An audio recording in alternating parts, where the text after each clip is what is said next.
Hi everyone, and today we're going to talk about some of the predictions for the future of software engineers in the coming 5 years. Now, software engineering is a fundamentally changing and a growing field. तो जितने भी predictions के बारे में आज हम बात करने वाले हैं, they may help us prepare better for the future. So the first prediction, which is a likely outcome of the next 5 years, is कि software engineering is going to become a more competitive field, especially for students जो अगले 5 साल के अंदर graduate करने वाले हैं, या फिर for junior developers who are already working in the industry. Why is that? There is one simple reason: increased expectations. Generally अगर हम ऑब्जर्व करेंगे एज कम्पेयर टू इंजीनियर्स जो पहले ग्रेजुएट होते थे, आज की डेट में we have to build better projects. हम सिर्फ एक सिंगल टेक्नोलॉजी पर रिलाई नहीं कर सकते, हमें डीएसए भी सीखना पड़ेगा, तो डेवलपमेंट भी सीखना पड़ेगा. उसके ऊपर से हमें मशीन लर्निंग भी सीखना पड़ता है to be able to stand out और do more than what is expected of us. तो इतनी सारी एडिशनल चीजें हमें करनी पड़ रही हैं आज की डेट में. That is just due to increased competition. अब जब भी इंक्रीज्ड कॉम्पिटिशन होता है, देयर आर 2 लाइकली आउटकम्स जो मुझे पर्सनली लगता है कि हमें सॉफ्टवेयर इंजीनियरिंग फील्ड के अंदर भी देखने को मिलेंगे. सबसे पहला है कि जो entry level high paying jobs है उनके लिए एंट्री बैरियर इंक्रीज हो जाएगा. यानी it will be tougher for a fresher to get a high paying job. जो भी हम टॉप पैकेजेस की बात करते हैं उनके लिए, क्योंकि कंपटीशन बढ़ने वाला है. एंड सेकंड थिंग जो टाइम के साथ होने वाली है, that is the average quality of software engineers जो इंडस्ट्री के अंदर, फील्ड के अंदर एंटर कर रहे हैं, उनकी जो एवरेज क्वालिटी है वो इंक्रीज होने वाली है. इसको हम ऐसे कंपेयर कर सकते हैं, जैसे अगर हम एग्जाम्स की बात करें या कॉम्पिटिटिव एग्जाम्स की बात करें, तो जेई के एग्जाम का अगर हम एग्जाम्पल लें, तो जेई का 2023 या 24 का जो एग्जाम है उसे अगर हम पहले वाले इंजीनियरिंग एग्जाम जैसे AIEEE से कंपेयर करें, तो पहले AIEEE का जो 2000, 2001, 2002 के अंदर एग्जाम होता था, या पहले जो IITs के एग्जाम होते थे, उसके कंपैरिजन में आज की डेट में जेई का एग्जाम काफी टफ बन गया है. Why is that? क्योंकि जब भी इंक्रीज कॉम्पिटिशन होता है तो एग्जाम्स का लेवल बढ़ जाता है. एग्जाम का लेवल बढ़ता है तो स्टूडेंट से जो एक्सपेक्टेशन होती है वो इंक्रीज हो जाती है. एंड यही सेम पैटर्न सिर्फ सॉफ्टवेयर इंजीनियरिंग नहीं, हमें बाकी दूसरी फील्ड के अंदर भी देखने को मिलता है. अब क्योंकि आज की डेट में इंफॉर्मेशन एंड रिसोर्सेज काफी ज्यादा एक्सेसिबल हो गए हैं, तो जो एवरेज स्टूडेंट 2015, 2016 के अंदर ग्रेजुएट होकर निकलता था, मतलब तब जो एवरेज क्वालिटी होती थी स्टूडेंट्स की जो सॉफ्टवेयर इंजीनियरिंग फील्ड के अंदर जाते थे, उनके कंपैरिजन में वो स्टूडेंट जो आज की डेट में ग्रेजुएट हो रहा है या फ्यूचर में ग्रेजुएट होने जा रहा है, उसकी average quality as a software engineer better होगी just because of competition. So to summarise, आज के जो स्टूडेंट्स हैं, they realise the competition, they know how they have to stand out, they know कि सिर्फ एक्सपेक्टेशंस तक उन्हें नहीं करना, उन्हें थोड़ा सा एक्सपेक्टेशंस को एक्सीड करना है to be able to actually stand out. हमें प्रोजेक्ट्स बेटर बनाने हैं, हमें अपने रेज्यूमे को बेटर तरीके से फ्रेम करना है, हमें अपने करिकुलम से बाहर जाकर चीज़ों को और एक्स्ट्रा प्रैक्टिस करना है, हमें हैकाथॉन्स के अंदर, दूसरी चीज़ों के अंदर पार्टिसिपेट करना है जो हमारा इंटरेस्ट दिखा सकें फील्ड के अंदर. तो कई सारी डिफरेंट चीज़ें हैं जो स्टूडेंट्स कर रहे होंगे इन द कमिंग 5 years. अब second prediction is that there will be an emergence of more developer centric tools. अब I understand there are already tools like Copilot जो ऑलरेडी इंडस्ट्री के अंदर यूज होते हैं, बट आई बिलीव कि next 5 years के अंदर we are going to see more AI tools which will help increase the productivity of developers. अब इसी के अंदर there are a few points that I wanted to share with you. सबसे पहला तो in terms of AI tools, I want to see AI writing tests for developers and also AI helping developers write their or generate their documentations for them. There are existing tools in the industry, but definitely the hope is for wider adoption across the industry. Second point that I wanted to share with you is regarding code in browsers. There are services like GitHub Codespaces or Gitpod or Coder.com. Code in browser कहने का मतलब है कि basically we don't really need to install an IDE like Visual Studio Code, and we do all of our development in the browser itself. And how can it help us as developers? Basically सबसे पहला तो ये I believe generally small organization या small startups को तो help करेगा ही, जो बेसिकली हाई एंड डिवाइसेस को अफोर्ड नहीं कर सकते, ताकि entire setup can be shifted to the browser. Secondly, it can help students जिनका जनरली उतना ज़्यादा हायर बजट नहीं होता, या फिर वो स्टूडेंट्स जो मशीन लर्निंग जैसी टेक्नोलॉजीज को एक्सप्लोर करना चाहते हैं but they don't have the system और the means to do it. तो ये सारी जो हाई एंड डेवलपमेंट रिलेटेड चीज़ें हैं जिनके लिए हम उतना पावरफुल सिस्टम अफोर्ड नहीं कर पाते, वहाँ पर कोड इन ब्राउजर वाली टेक्नोलॉजी हमें काफ़ी ज़्यादा हेल्प कर सकती है. And this technology can improve in the coming 5 years. अब कोड इन ब्राउजर के बारे में जनरली कुछ लोगों की ये भी ओपिनियन होती है कि इट कैन हेल्प डेवलपर्स और it can help students code in their phone. पर वो वाला यूज केस या वो वाला सिनेरियो मुझे पर्सनली उतना प्रैक्टिकल नहीं लगता, क्योंकि जनरली किसी ना किसी तरीके का अगर हम बेसिक लैपटॉप भी अफोर्ड कर पाते हैं तो वो हमें लॉन्ग टर्म के अंदर एक बेटर डेवलपर बनने में हेल्प करता है. अब थर्ड चीज regarding developer centric tools that I wanted to share with you are 2 very interesting tools that I came across. इनमें से सबसे पहला है project IDX which is being built by Google, and second है project MAUI which is being built by Microsoft. अब इसमें सबसे पहले प्रोजेक्ट IDX के बारे में बात करते हैं, which is focused towards app development. अब ऐप डेवलपमेंट से रिलेटेड एक छोटी सी प्रॉब्लम है जो काफ़ी सारे बिगिनर्स फेस करते हैं, जिसको मैंने काफ़ी वीडियो से हाईलाइट करने की भी कोशिश की है, and that is to start with Android development we need to install software like Android Studio. और जनरली एंड्रॉइड स्टूडियोज थोड़े से बेटर हायर स्पेक्स वाले लैपटॉप्स के ऊपर बेटर वर्क करते हैं। उसके साथ में वी ऑल्सो नीड इम्यूलेटर्स और वी नीड iOS और Android devices to be able to test the app. अब ये जो सारा पूरा इकोसिस्टम होता है टू डू ऐप डेवलपमेंट, इसे गूगल शिफ्ट करने की कोशिश कर रहा है in the form of project IDX, जिसमें पूरा का पूरा एटमॉस्फेयर, ये पूरा का पूरा एनवायरनमेंट हमारा जो होगा वो कंप्लीटली ऑनलाइन आ जाएगा। बेसिकली ऑनलाइन ही हमें अपने सिस्टम पे कुछ इंस्टॉल नहीं करना पड़ेगा। We can write the code online, we can build the code online, we'll get emulators online, we don't really need to have an iOS और an Android device to test our app. तो basically that is the long term vision and I want to believe that that can help the app development community a lot. And the second tool is .NET MAUI by Microsoft. अब ये जो tool है it will be use to build multi platform apps. Basically ऐसी applications जो एक बार लिखी जाएंगी, they will share a common C# code base, लेकिन वो एक साथ iOS, Android, Windows and Mac हर तरीके के ऑलमोस्ट डिवाइसेस पर रन कर पाएंगी, which is a pretty cool idea if you are a software engineer. तो .NET MAUI is currently an open source project. उसका लिंक भी मैं आपको डिस्क्रिप्शन बॉक्स के अंदर दे दूंगी if you want to check out the code. So I really hope to see tools like this emerging in the next coming 5 years। अब जब भी हम डेवलपर सेंट्रिक टूल्स की बात करते हैं, मेरी एक एडवाइस है सारे के सारी जूनियर्स को कि जनरली जब भी हम AI बेस्ड टूल्स की बात कर रहे हैं which can help us right code, basically like Copilot और टूल्स लाइक ChatGPT, तो जनरली ये जो टूल्स हैं इनके अंदर हमें basic fundamental level of knowledge काफ़ी मिल जाती है, पर जब भी किसी टेक्नोलॉजी में इन डेप्थ नॉलेज की बात होती है तो वहाँ पर कई बार ये जो टूल्स हैं ये मिस्टेक्स कर देते हैं, जिन्हें आइडेंटिफाई करने के लिए हमें ऑलरेडी वो टेक्नोलॉजी आनी चाहिए। अब एडवाइस जूनियर्स को ये है कि ठीक है, हम शुरुआती फेजेस में जब बिल्ड कर रहे हैं we can use the tools, but इन पर हमें उतना कंप्लीटली रिलाई नहीं होना है कि हमारी जो बेसिक फंडामेंटल नॉलेज है वो बिल्ड ना हो पाए। क्योंकि आज की डेट में अगर हम प्रॉब्लम्स फेस करेंगे, आज की डेट में अगर हम अंदर घुसेंगे टेक्नोलॉजी के, आज की डेट में अगर हम खुद से सिस्टम्स को बिल्ड करने की कोशिश करेंगे, बेसिक्स पर, फंडामेंटल्स पर अगर हम ज़्यादा टाइम लगाएंगे, तो वो फ्यूचर में जाके जब हमारे पास कॉम्प्लेक्स प्रॉब्लम्स आएंगी, जब हमारे पास डिफिकल्ट प्रॉब्लम्स आएंगी, तो उनको सॉल्व करने में भी हमारी हेल्प करेगा। तो the advice for junior developers is to not be over dependent on these tools. इन टूल्स को हम यूज कर सकते हैं टू इंक्रीज आवर प्रोडक्टिविटी, पर इतना भी ओवर डिपेंडेंट नहीं होना कि जो चीज़, जो कोड हम लिख रहे हैं उसे हम समझ नहीं पा रहे, उसको आगे जाकर अगर कॉम्प्लेक्स प्रॉब्लम्स के अंदर अप्लाई करना होगा तो उसे हम ना अप्लाई कर पाए। तो ये एक चीज़ है जिसको अगर हम माइंडफुली प्रैक्टिस करेंगे तो I think it can help us. Third prediction is that data related jobs are going to become more important. अब डेटा रिलेटेड जॉब्स जैसे डेटा साइंस हो गया, डेटा इंजीनियर हो गया, डेटा एनालिटिक्स हो गया, इनकी अगले 5 साल के अंदर इंपॉर्टेंस बढ़ने वाली है। प्लस इन एरियाज के अंदर, इन फील्ड्स के अंदर हमें थोड़े से हाई पेइंग जॉब्स भी ज़्यादा देखने को मिलेंगे।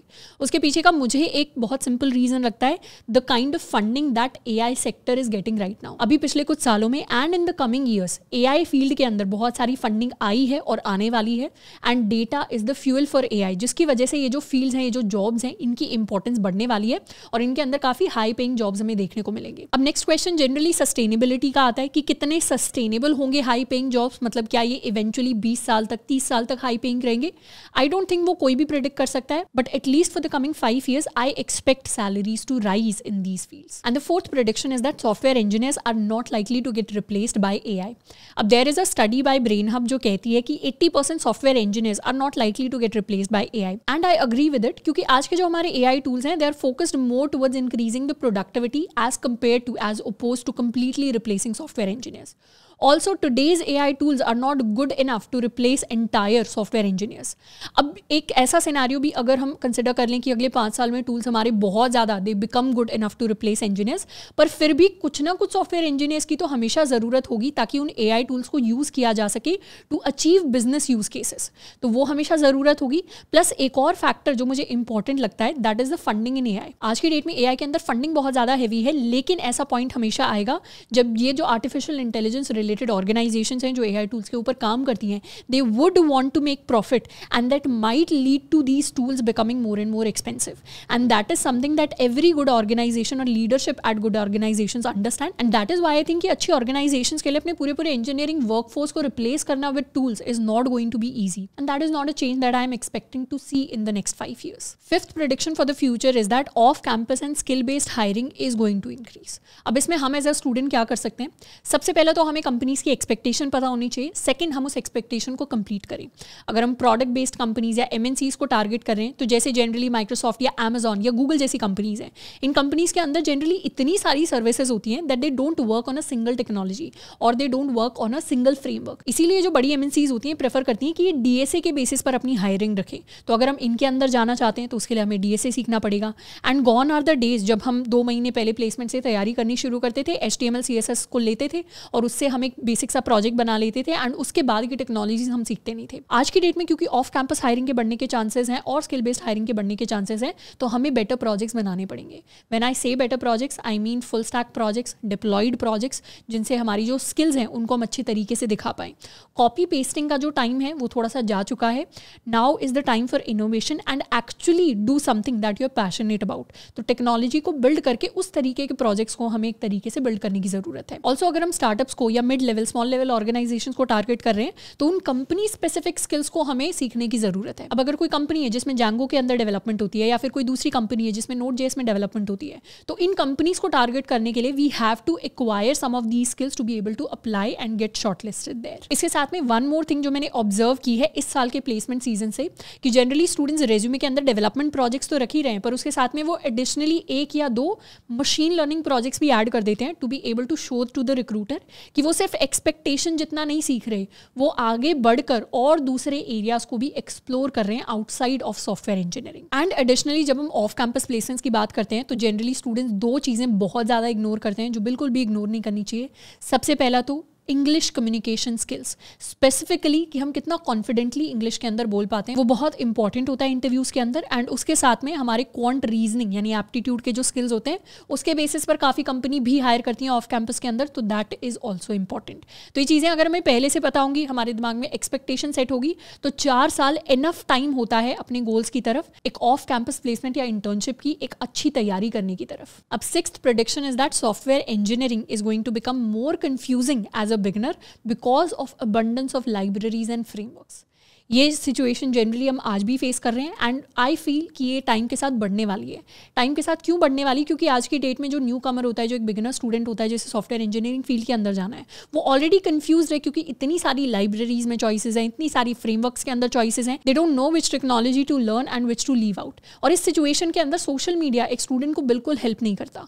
Randomly there are random Instagrammers coming up who will tell you over hype technology कि ये नई टेक्नोलॉजी आ गई है, वो नई टेक्नोलॉजी आ गया है, ये नया AI टूल गया, ये सारी चीजें हमें सीखने की जरूरत है। जबकि इन रियलिटी एक student can not keep up with all of these social media over hype technologies. Reality ये है कि हर साल टेक के अंदर बहुत सारी नई नई टेक्नोलॉजीज, बहुत सारे नए नए टूल्स, बहुत सारे नए नए फ्रेमवर्क्स आते हैं, बट उनमें से मेजॉरिटी सर्वाइव नहीं करते। चाहे हमें कोई कितने भी बेनिफिट्स बताए, उनमें से मेजॉरिटी को लॉन्ग टर्म के अंदर कंपनीज अडॉप्ट करके यूज नहीं करती and that is why they fail to create jobs. And that is why as a beginner, as a newcomer, it is best to stick to fundamentals. क्योंकि अगर हमारी fundamental knowledge strong होगी तो कल को चाहे कोई भी नया लाइब्रेरी, कोई भी नया फ्रेमवर्क आ जाए, हम उसको अडेप्ट बहुत जल्दी कर पाएंगे और हमें डर नहीं लगेगा नई लाइब्रेरीज, नए फ्रेमवर्क, नए टूल्स के इंडस्ट्री में आने से। तो इस पे generally what I advise my students is be an engineer, don't be a frameworker. Engineers का काम होता है फंडामेंटल नॉलेज को अंडरस्टैंड करना और उसके टॉप पर जो भी टूल्स आ रहे हैं उनको यूज करना efficiently. Frameworker doesn't necessarily understand the fundamentals. For example Tailwind CSS as a technology क्या 10 साल बाद भी रेलिवेंट होगी, उसके बारे में कुछ नहीं कहा जा सकता। लेकिन वेनिला CSS के जो फंडामेंटल्स हैं, जिसे ऑलरेडी प्लेन CSS अच्छे से लिखनी आती है, कल को चाहे टेलविंड पर काम करना हो या किसी और नई टेक्नोलॉजी पर काम करना हो, वो उस टेक्नोलॉजी को अडॉप्ट कर पाएंगे और वो उसे यूज कर पाएंगे। तो इसलिए फंडामेंटल्स का स्ट्रांग होना ही हमें बेटर इंजीनियर बनाता है, जिसकी तरफ हमें फोकस करना चाहिए। अब हमने कई सारे प्रेडिक्शंस के बारे में बात कर ली है, तो जनरली अब कुछ स्टूडेंट्स के दिमाग में एक सवाल आ रहा होगा कि now what can we do to become irreplaceable in the industry. तो इस पर मैं एक चीज़ आपके साथ शेयर करना चाहूँगी कि किसी भी इंडस्ट्री के अंदर जो टॉप पर लोग होते हैं, they are somewhat irreplaceable in a sense. Generally अगर आप किसी भी इंडस्ट्री के टॉप पर चले जाते हैं, चाहे वो सॉफ्टवेयर इंजीनियरिंग हो, चाहे वो कोई और इंडस्ट्री हो, तो वहाँ पर जो लोग होते हैं they know how to adapt with the changes, तो वो कुछ ना कुछ हद तक इररिप्लेसेबल हो जाते हैं। अब आज की डेट में एज ऑफ इन्फॉर्मेशन है, आज की डेट में हर किसी को पता है कि हमें कंपटीशन को सर्वाइव करने के लिए, स्टैंड आउट कराने के लिए, बेस्ट अपॉर्चुनिटीज़ के लिए क्या करने की ज़रूरत है। मैं कुछ स्टेटिस्टिक्स आपके साथ शेयर करना चाहूँगी। इंडिया के अंदर हर साल 15 लाख इंजीनियर्स ग्रेजुएट करते हैं, उनमें से करीबन 2 से 2.5 लाख इंजीनियर्स की जॉब लगती है। एंड इन 15 लाख इंजीनियर्स में से अराउंड 2% इंजीनियर्स ऐसे ग्रेजुएट होते हैं जिनका पैकेज 8 LPA से ज़्यादा होता है।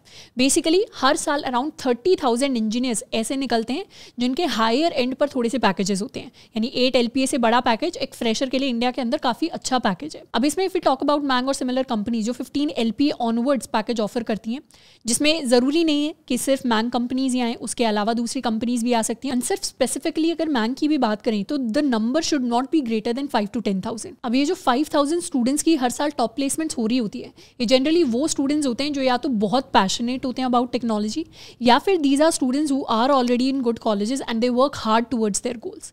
Basically these students come with some common traits. इनमें से एक अडेप्टेबिलिटी होता है, एक अच्छा लर्निंग एटीट्यूड होता है, एंड दूसरा हार्डवर्क होता है, और इन तीनों में से किसी को भी रिप्लेस नहीं किया जा सकता। अब as a college student I can understand कि हमें सोशल मीडिया पर या दूसरी जगह पर कई जगह सुनने को मिलता है कि MAANG companies are overhyped, लेकिन we are talking about the reality of our career. Generally वो स्टूडेंट्स जो शुरुआत में ही एक अच्छी पोजीशंस पर इंडस्ट्री के अंदर जाकर बैठ जाते हैं, with time these students become irreplaceable in the industry. अब मैं सारे के सारे 5,000 स्टूडेंट्स की गारंटी नहीं ले सकती क्योंकि कहीं ना कहीं एक्सेप्शंस एग्जिस्ट करती हैं, लेकिन अगर हम ये भी फिगर कंसिडर करें कि एक साल के अंदर अगर 15 लाख इंजीनियर्स आते हैं, उनमें से अराउंड 15-20 इंजीनियर्स की एक जॉब लगती है टेक के अंदर, तो उसमें से लेस देन 1% ऐसा नंबर है जो टॉप पैकेजेस को, एंट्री लेवल पैकेजेस को लेकर जा रहे हैं। और ये जो लेस देन 1% वाला नंबर है, इसको अगर हम एक साल के अंदर 5,000 स्टूडेंट समझें, तो अगर पिछले 10 साल का भी हम नंबर देखें तो पिछले 10 साल में इंडस्ट्री के अंदर ऑलरेडी 50,000 सॉफ्टवेयर इंजीनियर्स ऐसे एग्जिस्ट करते हैं जिन्होंने टॉप लेवल पर शुरुआत की थी। और किसी भी इंडस्ट्री के अंदर 50,000 प्रोफेशनल्स एक बहुत अच्छी चीज़ होती है, और ये प्रोफेशनल्स ऑलरेडी इंडस्ट्री के अंदर एग्जिस्ट करते हैं, and that is why the competition in software engineering is a little bit high. अब ये जो नंबर्स हैं, ये मैं आपको सिंपली डराने के लिए नहीं बोल रही हूँ, ये मैं सिर्फ इसलिए बोल रही हूँ ताकि हमें पता चल सके कि हम कैसे इररिप्लेसेबल बन सकते हैं, क्योंकि इररिप्लेसेबल बनने के लिए सबसे पहले फैक्ट्स को, रियलिटी को समझना बहुत ज़रूरी है। एंड रियलिटी ये है कि इंडस्ट्री के अंदर हमेशा जो टॉप के सॉफ्टवेयर इंजीनियर्स होंगे वो इररिप्लेसेबल बन रहे होंगे। तो हमारा भी एज अ स्टूडेंट हमेशा उसी कैटेगरी के अंदर आने का गोल होना चाहिए। यहाँ पर कंपनी स्पेसिफिक या कॉम्पनसेशन स्पेसिफिक बात नहीं हो रही, यहाँ पर बात हो रही है कि हमारा माइंडसेट क्या है when we are thinking about our career. वो स्टूडेंट्स जाकर इररिप्लेसेबल बनने वाले हैं जिनका गोल सिर्फ ये नहीं है कि हमें सिर्फ एक जॉब लेनी है, क्योंकि अगर आपका गोल है कि मुझे टेक के अंदर बस एक जॉब लेनी है, 4 साल इंजीनियरिंग का बहुत इनफ टाइम होता है कि हम इतना काम कर लें कि हमें एट द एंड एक जॉब मिल जाए। जॉब मिलना is not the goal. The goal is कि कल को जाकर हमें किसी अच्छी कंपनी को हेड करना है, कल को जाकर हम ऑर्गेनाइजेशंस के अंदर लीडरशिप पोजीशंस पर जाएंगे, we are going to be able to shape technology, हम CTO लेवल पोजीशन पर जाएंगे, तो उस हिसाब से किस तरीके से हम अपनी चीज़ों को सीखें। Basically the students of today are going to become the tech change makers of tomorrow. अगर हम 15 साल बाद, 10 साल बाद, 20 साल बाद CTO लेवल पोजीशन पर जाने का सोच रहे हैं, तो वो जो चेंज है, वो जो माइंडसेट है, वो हमें आज से बिल्ड करना स्टार्ट करना पड़ेगा। ऐसा नहीं है कि 15 साल बाद मैजिकली हमारा माइंडसेट शिफ्ट हो जाएगा towards being passionate about technology. वो माइंडसेट आज से ही, हमारे डेली एक्शन से ही डिसाइड होता है। तो फ्यूचर के अंदर अगर हमें इररिप्लेसेबल बनना है, the solution is not to learn a framework और to learn a programming language. Solution है to have the right mindset, कि सिर्फ एक जॉब लेने का माइंडसेट हमारा नहीं होना चाहिए। हमारा माइंडसेट होना चाहिए कि हम एक अच्छे क्वालिटी सॉफ्टवेयर इंजीनियर बन जाए, और जो भी कोड हम लिखें उसकी हमारे पास एक अच्छी अंडरस्टैंडिंग हो। We feel passionate about the tech products that we are going to build.